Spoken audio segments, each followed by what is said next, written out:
রাজ্যসভার উপনির্বাচনে মনোনয়নপত্র দাখিল করলেন ত্রিপুরা থেকে বিজেপি প্রার্থী রাজীব ভট্টাচার্য। রাজ্যসভার সাংসদ হিসাবে নির্বাচিত হয়ে কৃতিত্বের সাথে ত্রিপুরার উন্নয়নে কাজ করবেন রাজীব ভট্টাচার্য। রাজীব ভট্টাচার্য রাজ্যসভার অন্যতম আসন পূর্ণ করিবার জন্য প্রার্থী মনোনীত হইয়া ঈশ্বরের নামে শপথ করিতেছি, সত্যনিষ্ঠার সহিত প্রতিজ্ঞা করিতেছি যে বিধি দ্বারা স্থাপিত ভারতের সংবিধানের প্রতি আমার অকপট শ্রদ্ধা ও নিষ্ঠা পোষণ করিব এবং ভারতের প্রভুত্ব ও অখণ্ডতা অক্ষুণ্ণ রাখিব। বুধবার বিধানসভায় রাজ্যসভার একমাত্র আসনে বিজেপি প্রার্থী হিসাবে রাজীব ভট্টাচার্যের মনোনয়নপত্র দাখিলের পর বললেন মুখ্যমন্ত্রী ডক্টর মানিক সাহা। অপরদিকে মনোনয়নপত্র দাখিল করে তাকে বড় পরিসরে কাজ করার সুযোগ করে দেওয়ার জন্য প্রধানমন্ত্রী, কেন্দ্রীয় স্বরাষ্ট্রমন্ত্রী এবং সর্বভারতীয় বিজেপি সভাপতিকে ধন্যবাদ জানান রাজ্য বিজেপির সভাপতি রাজীব ভট্টাচার্য। মনোনয়ন দাখিলের সময় বিজেপির মনোনীত প্রার্থী রাজীব ভট্টাচার্যের সাথে উপস্থিত ছিলেন মুখ্যমন্ত্রী ডক্টর মানিক সাহা, অর্থমন্ত্রী প্রণজিৎ সিংহ রায়, মন্ত্রী সুশান্ত চৌধুরী সহ বিজেপি, আইপিএফটি এবং তিপ্রামথা দলের বিধায়করা। এদিন মনোনয়নপত্র দাখিলের পর সাংবাদিকদের মুখোমুখি হয়ে মুখ্যমন্ত্রী সাহা বলেন, রাজীব ভট্টাচার্য কৃতিত্বের সাথে রাজ্য সভাপতির দায়িত্ব পালন করছেন, তেমন ভাবে নির্বাচিত হয়ে আগামী দিনে রাজ্যের জন্য ভালো কাজ করবেন।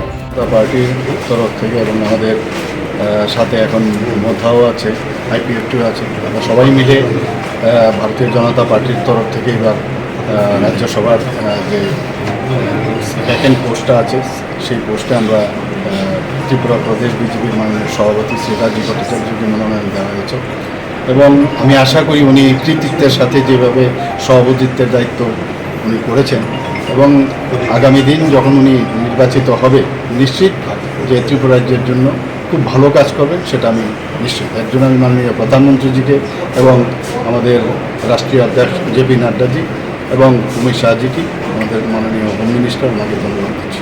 এদিন প্রদেশ বিজেপির সভাপতি রাজীব ভট্টাচার্য বলেন, কেন্দ্রীয় নেতৃবৃন্দ, রাজ্যের মুখ্যমন্ত্রী এবং নেতৃবৃন্দদের আশীর্বাদ নিয়ে রাজ্যের উন্নয়নের গতিকে ত্বরান্বিত করার প্রয়াস গ্রহণ করবেন তিনি। মুখ্যমন্ত্রীর মূল লক্ষ্য এক ত্রিপুরা শ্রেষ্ঠ ত্রিপুরা গড়ার কাজে অংশগ্রহণ করতে পারবেন, এটাই তার কাছে সবচেয়ে বড় প্রাপ্তি বলে জানিয়েছেন রাজীব ভট্টাচার্য।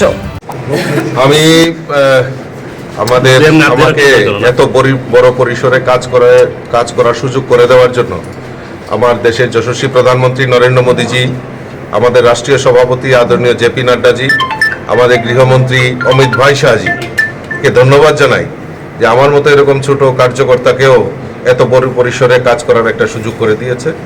আমি সকলের আশীর্বাদ নিয়ে এবং আমাদের রাজ্যের মাননীয় মুখ্যমন্ত্রী থেকে শুরু করে মন্ত্রিপরিষদের সবার আশীর্বাদ নিয়ে আমি এই ত্রিপুরার জন্য যে ডেভেলপমেন্ট ওয়ার্ক চলছে তাকে আরও ত্বরান্বিত করার জন্য আমি সেটা প্রয়াস থাকবে এবং আমাদের যে লক্ষ্য, মাননীয় মুখ্যমন্ত্রীর যে স্বপ্ন এক ত্রিপুরা শ্রেষ্ঠ ত্রিপুরা, এই এক ত্রিপুরা শ্রেষ্ঠ ত্রিপুরার গড়ার লক্ষ্যে আমিও একটা অংশীদারিত্ব হব, এটাই আমার কাছে সবচেয়ে বড় প্রাপ্তি। স্যার, রাজ্যসভার সদস্য মূলত স্যার বিধানসভার সদস্যদের দ্বারা নির্বাচিত হন, সেই ক্ষেত্রে বিরোধী দলের যারা সদস্যরা রয়েছেন তাদের প্রতি আপনার কি আহ্বান থাকবে?